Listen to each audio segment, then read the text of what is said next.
Member for Narrowcan. Deputy Speaker, the West Gippsland Hospital is again dealing with issues caused by the Andrews government's cuts to health funding.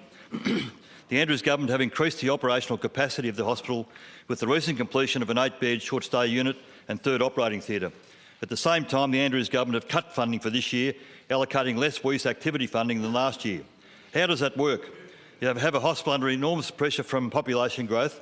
You expand the facility to help increase access to more services, but you reduce the funding that would cover the cost of those services. Once again, the Andrews government is playing smoke and mirrors with our community. This House would be well aware of the community fight for funding for a new West Gippsland hospital.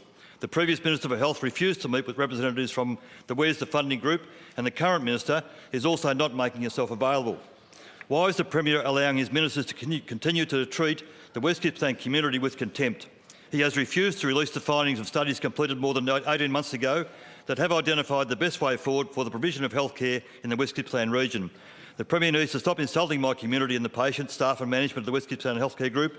He must immediately reverse the cuts to activity funding for this year and allocate enough extra WEES to allow the hospital to meet growth in demand. He must also fund a new hospital in the 2020 budget.